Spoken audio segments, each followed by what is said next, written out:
y la gira y cómo está cerrando. Dos cosas del peronismo, porque Alberto Fernández, vos lo mencionás, es el presidente del Partido Justicialista a esta hora. O sea, el presidente del principal partido de oposición en la Argentina es Alberto Fernández. Reside en España. Eso sí. Da cuenta de la crisis que tiene el peronismo.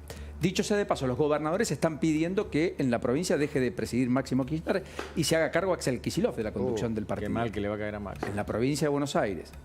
Cancelaria anticipaba la semana pasada un poco estos movimientos. Y un tercer dato no menor. Se activaron los vicegobernadores, porque vieron que hubo un comunicado de los gobernadores de Juntos por el Cambio hablando sobre el destrato de Milei hacia ellos por la caída de la ley ómnibus, y diciendo que no merecían ese trato, etcétera, que siempre estaban en pos del acuerdo, que creían en las transformaciones y en el cambio de la Argentina, etcétera. Bueno, aparecieron vicegobernadores. Y yo cuando leí el comunicado que apareció el fin de semana, que encabezó Verónica Magario, pensé en que allí estaban todos los del peronismo / algunos aliados del peronismo. Bueno, hay algunas pequeñas sorpresas. Podemos poner el comunicado de los vicegobernadores que cuestiona fuertemente el rumbo económico que elige el gobierno de Javier Milei. Dice, en la sociedad se invierte, no se gasta. Ese es el título que eligieron los vicegobernadores. Fíjense el cierre. Es un documento crítico, contestatario. Dicen que van por los fondos de las provincias. Definitivamente de eso hablan. Y también dicen que en la sociedad se invierte, no se gasta, y que no tome de rehenes a los argentinos. Eso le pide los vicegobernadores a Milei respecto a los habitantes de cada una de sus provincias. Miren quiénes firman. Porque Verónica Magario, Rubén Duso de Catamarca, Teresita Madera de La Rioja, la vicegobernadora de Ricardo Quintela, no son ninguna novedad. Pero miren quién está al final. Alberto Bernis. ¿Quién es? Jujuy. Vicegobernador de la provincia de Jujuy. El vicegobernador de Carlos Sadir. El hombre que eligió Gerardo Morales para su sucesión. Jujuy, firmando con Río Negro, Pedro Pesati, vicegobernador de Alberto Beretilnec, un acuerdista en el Senado con Cristina Fernández de Kirchner, pero hombre con diálogo abierto con Milei, que hoy está un poco más frío, y que su voto valió mucho para que se imponga como presidente provisional del Senado Abdala, el hombre de La Libertad Avanza, y no se impusiera el Frente de Todos. Cuidado, porque esta es una alerta leída entre líneas hacia la política y hacia el propio gobierno, que va a tener que mensurar, porque la reconfiguración política del eventual acuerdo de La Libertad Avanza y el PRO, eventualmente el colectivo Juntos dejará de estarlo, y un sector importante va a terminar confluyendo, queriendo o no queriendo, o volviendo a buscar la tercera posición, más con el peronismo, no sé si el kirchnerismo, que con el propio oficialismo nacional. Sí, bueno, en esta reconfiguración, dos cuestiones. Primero, respecto a la presidencia del PJ y del PJ de la provincia de Buenos Aires, yo les recordaría a quienes están en esa puja que Néstor Kirchner no quiso nunca presidir el partido. Es más, le dijo a Scioli que lo hiciera, porque despreciaba ese cargo, ¿no? Restándole absoluta relevancia para hacer política. Y respecto de la reconfiguración, o esta fusión o convergencia, o como se llame, lo que vaya a suceder cuando Milei regrese a la Argentina y Macri venga desde el sur. Cumelén, ¿no? Sí, hay que ver, o sea, creo que nadie está dispuesto primero a perder el sello partidario, ¿no? El PRO es el partido que fundó Mauricio Macri, que lo hizo jefe de gobierno de la Ciudad de Buenos Aires y luego presidente de la República Argentina. Y Milei es el presidente de los argentinos con su partido La Libertad Avanza. Muy joven el partido y que ha llegado a tener un presidente hoy en ejercicio. Entonces me parece que ahí, por ahora, lo que se ve es una confluencia que puede ser parlamentaria. Son 75, si sumamos al bloque PRO en su conjunto, que votó la ley que mandó Milei de manera unívoca, más los de La Libertad Avanza. Es un número que aún no le permite estar ni cerca de las mayorías. Es mejor 75 que 37. Y después está la discusión respecto de la presidencia de la Cámara, ¿no? Yo hablé con Martín Menem y le hice esta pregunta respecto de lo que circula, que Macri insistiría con esto que ya había pedido en su momento y que Milei no otorgó no hizo ninguna concesión al acuerdo de Acasuso.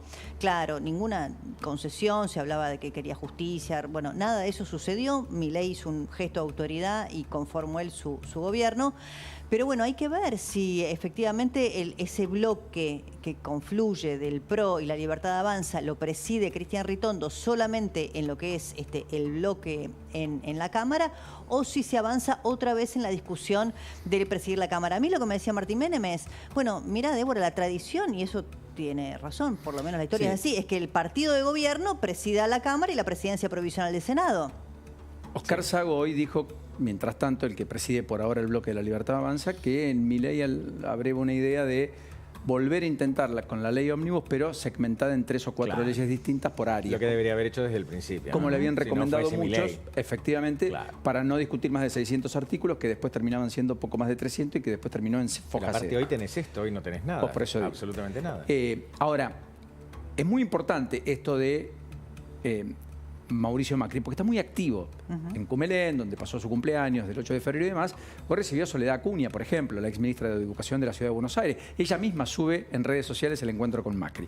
No me parece un aporte menor, porque además Soledad Acuña dice: nos encontramos con Mauricio en el sur. Juntos estamos trabajando en una renovación del PRO que reafirme la identidad y la importancia del partido que fundamos en 2001. Lo que está queriendo es volver al germen del PRO. ¿Y cuál es el germen del PRO? ¿El núcleo duro? ¿Macri sin Rodríguez Larreta?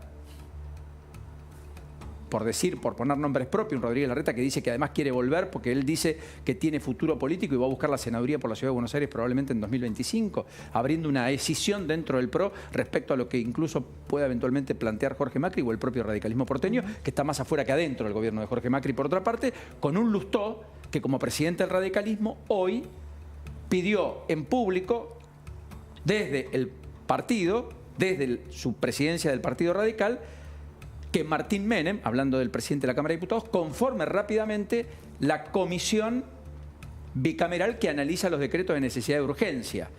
No es un dato menor, porque ese es un capítulo que la justicia frenó en muchas áreas, pero no en todas, que en otras están vigentes, pero que el Congreso podría revisar. Lo que está diciendo Lustó es: conformemos la comisión para después ver si lo tiene que discutir o no el recinto, mientras que en el Senado el peronismo le está diciendo a Villarroel: convoque a esa sesión, y podría haber números para derogar el decreto o finalmente rechazarlo, lo cual, si también lo rechaza la Cámara de Diputados, Milei entraría en foja cero, cosa poco probable. Sí, el rechazo en el Senado, hay que recordar que por primera vez desde el retorno a la democracia en el 83, después de la elección de medio término pasada, el oficialismo, el kirchnerismo, el peronismo perdió la mayoría. Hoy tiene 33, necesita 4 para los 37, de modo que el rechazo in limine hoy no es un escenario determinante. ¿Es muy probable? Sí lo es, sí lo es.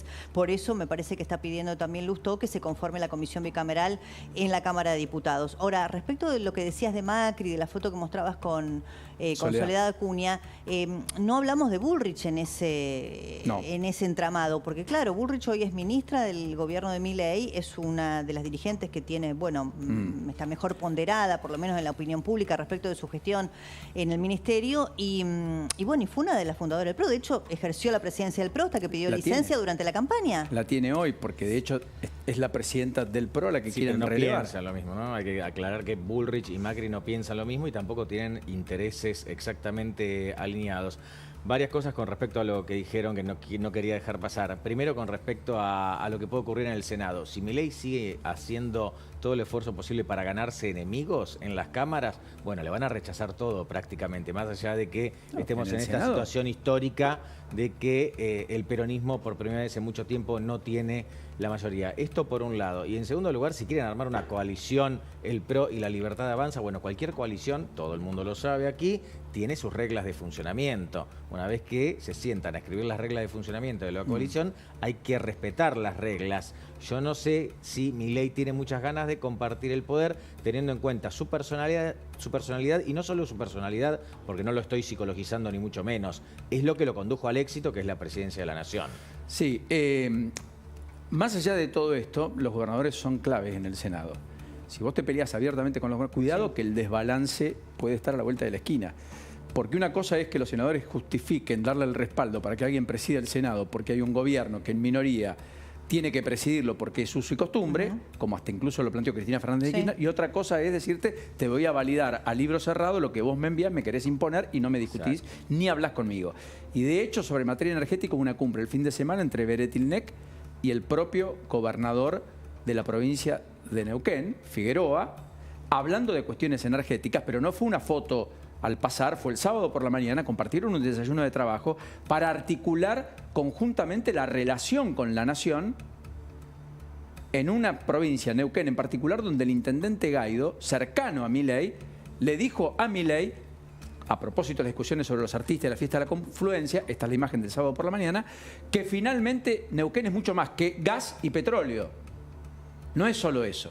O sea, que se empieza a pelear con gente que fue aliada, que trabajó incluso la boleta de Milei en la campaña, que entendió que la sociedad pedía un cambio. En Neuquén ganó Milei, en Río Negro le fue muy bien a Milei, después ganó finalmente una opción alternativa en la general y después en el balotaje volvió a ganar Milei. O sea, cuidado porque yo no sé cuánto es la diferencia entre una cosa y la otra. Fíjate, vos hablabas de los gobernadores de Neuquén. Él tiene, bueno, la pelea más abierta y desembosada es con Yarlor y Puyaro, ¿no? Con Córdoba y Santa Fe. En Córdoba Milei ganó con el 74%. Y en Santa Fe ganó con el 68%, si no me equivoco. Sí, puede ser. También es cierto que Yarlora hizo una muy buena elección también como gobernador, y que creo que sacó 45, pero poco fue la más. Más ajustada, la más finita, 4 puntos arriba de Luis Juez. Y Puyaro en Santa Fe también hizo una excelente elección. Es el gobernador electo con más votos en la historia de Santa Fe, 60%. Correcto, pero Milei en Córdoba hizo una elección histórica, incluso más que lo que sacó Macri en el 2015, que lo hizo presidente realmente con los votos, el voto de los cordobeses. Entonces es difícil ahí medir el costo, ¿no?, de la confrontación. Pero ahora la pelota está rodando, ¿no? Ahora las elecciones pasaron, la pelota está rodando y a medida que pase el tiempo, Milei se va a ir desgastando a menos que muestre grandes resultados. Me pregunto esto porque digo, me gustaría saber qué piensa el cordobés con respecto a que le aumenten el boleto de colectivo, que Yarlora va a decir es por culpa mía o es por culpa de Milei. Obviamente por culpa de Milei. Y que no le bajen retenciones al campo, cosa que no se está concretando. Claro, pero Córdoba votó a Milei en un 74%. Entonces, eso para mí es una pregunta que está con un signo de interrogación. Y después respecto de los que está dando vuelta, ¿no?, de la vuelta de Macri a la capital, la eventual reunión con Milei, hay muchos cargos vacantes en el gabinete. Quedó vacante ANSES. Con la decisión de Milei respecto de Giordano. Entonces ahí algunos se preguntan o está vacante el Ministerio de Infraestructura de Ferraro, que finalmente el viernes presentó la renuncia. Algunos especulan con, bueno, Rollón también Flavia Rollón, fue del gobierno por decisión de Milei. Algunos especulan, ¿qué pasa si Milei le ofreciera para dejar algunos cargos vacantes y abrírselos a algún requerimiento de Macri, por ejemplo, ir al ANSES a Martín Menem? Es algo que algunos están mirando por estas horas como una posibilidad o como una cosa que puede estar en la mesa de diálogo entre Macri y Milei. Para mí es un reconocimiento tremendo de debilidad si hace eso, pero tremendo reconocimiento de que la primera cosa importante que tuvo que hacer en el Parlamento no salió bien, no fue espectacular como dijo Milei, sino que fue efectivamente un fracaso. No es una bomba menor. Martín Menem en ANSES, Ritondo en diputados. Ahora, la pregunta es, ¿Giordano reemplazado por Martín Menem sin expertise ni experiencia en la administración de fondos jubilatorios frente a un experto en un gobierno donde iban a poner a los mejores para hacer las cosas de mejor modo? Ahí algunos no tengo nada contra que Martín Menem, todo lo contrario. Prominente dirigente político y quizás con una capacidad que no le conocemos en la materia. No, es pero le pertinente. estás dejando el presupuesto más importante de la nación. Sí, es pertinente tu pregunta porque algunos dicen que Milei estaba en el viaje de regreso mirando currículums de gente con expertise realmente, de técnicos, ¿no? Para ir al ANSES, teniendo en cuenta que es un lugar que históricamente se utilizó para hacer política porque tiene una expansión territorial formidable el ANSES, ejemplo ¿no? máximo en los últimos 4 años. Bueno, Nico, mil gracias como siempre, un enorme placer por este ratito en la noche y por haberte quedado. Está Salva Di Stefano, en un reto voy a conversar con él, pero antes, contame qué están pensando los economistas, contanos, querido Pablo, respecto a la inflación que se va a conocer el miércoles y es el dato económico por excelencia de la semana. Efectivamente, Paulino, pasado mañana se conoce el dato de inflación de enero y tengo dos cosas para decirles. Primero, que va a ser una mala noticia para la gente, la inflación va a ser muy alta, los niveles de precios siguen muy altos, pero en segundo término va a ser una buena noticia para el gobierno. ¿Por qué? Porque desde niveles muy altos se va a notar una desaceleración. Pongámoslo un poquitito en perspectiva y también trajimos números para mostrarte. Recordemos que la inflación de diciembre superó el 25%. Sí, repito, inflación de diciembre, un Javier Milei que asume el poder el 10 de diciembre y empieza un proceso económico completamente distinto en la Argentina. O sea, en enero está dando casi el 20%. Se está pensando exactamente en eso, Paulino. En enero se está pensando en una inflación aproximadamente alrededor del 20%. Repito, este nivel de inflación no es compatible con la vida, no es No. compatible con el bolsillo, no tiene nada que ver con una economía saludable. Todo esto lo dijimos, quedó grabado, perfecto. También es cierto que es un nivel de inflación menor al que se venía mostrando en diciembre. Yo te traje los números, mis compañeros me hicieron chistes, pero les dije, la expectativa del mercado es que en julio, como muy bien lo mostramos acá, espectacular, que en julio haya una inflación de 8,8%. Para que esto pase, tienen que ocurrir por lo menos dos cosas. En primer lugar, que Milei y Caputo sostenga el nivel de ajuste que planteó, y en segundo lugar, que no haya una devaluación en el camino. Si ocurre esto, la inflación de julio de Milei será similar a la de marzo pasado en la gestión de Sergio Massa antes de la locura del Plan Platita y toda la campaña electoral. Con lo cual, mala noticia para tu bolsillo, la inflación sigue en niveles altísimos. La buena noticia para el gobierno es que esta escalerita, que en principio se inclina hacia la baja, podría haber empezado a arrancar. Impecable, Pablito. Bueno, Débora, lo último, antes de saludar a Salva, que está aquí ya con nosotros. Lo de Milei con el Papa fue mejor de lo esperado, creo, hasta para el propio gobierno, me equivoco. Sí, a ver, simplemente poniéndolo en una comparativa, a lo mejor no sé si sirve demasiado para explicar las razones de las reuniones con Macri, con Cristina, con Alberto, en extensión de tiempo, fue la más larga, algo más de una hora, un poco la gestualidad, las sonrisas. A mí me parece que el Papa Francisco es además de ser por supuesto el jefe espiritual de la Iglesia Católica, y nadie desconoce ese rol, es un político formidable, formidable, sabe hacer política y sabe leer los tiempos políticos. Él entendió perfectamente que Javier Milei ha sido votado con el 56% transversalmente, que lo han votado en las villas, que lo han votado los sectores populares, que lo votaron sectores que tradicionalmente votaban al peronismo. Y me parece que lo que está haciendo también el Papa Francisco es algo parecido a lo que Cristina está haciendo en boca de Roberto Navarro, ¿no? Que es el elogio, la sonrisa en este caso y la confluencia para evitar cualquier teoría conspirativa posterior. Lo digo porque yo no me olvido de Paco Olveira, uno de los curas que dijo que los que habían votado a Milei ni se les ocurra pasar por el comedor a pedir comida, una enormidad, el padre Pepe, que llamaba a no votar a Milei. Entonces, acá hubo un trabajo muy fuerte de la Iglesia respecto del voto contra Milei, teniendo en cuenta además los antecedentes de la relación entre Milei y el Papa. Y me parece que el Papa está haciendo un doble juego, el control de daños para evitar cualquier teoría conspirativa posterior respecto del rol que tuvo la Iglesia en esta elección, y en paralelo leyendo los tiempos políticos. Javier Milei ha tenido un voto transversal y el Papa Francisco sabe perfectamente que lo han votado aquellos sectores que están representados hoy por parte de la Iglesia Católica en los sectores populares, en los curas villeros. Entonces me parece que ahí hay como una especie de carambola que además le puede dar un rédito político muy importante a Javier Milei, que es la eventual visita del Papa a la Argentina. Y ahí creo que no es solamente porque Milei es el presidente, sino porque el Papa Francisco conoce algo que todos conocemos, que es nuestra propia finitud, es una condición del ser humano. Y me parece que sería para el Papa un antecedente un poco raro no haber visitado su país de origen, su ciudad natal. Lo hicieron Karol Wojtyla. Y sí, Karol Wojtyla, Juan Pablo II en Polonia, lo hizo Joseph Ratzinger, Benedicto XVI en Alemania, fueron muchísimas veces a sus países y el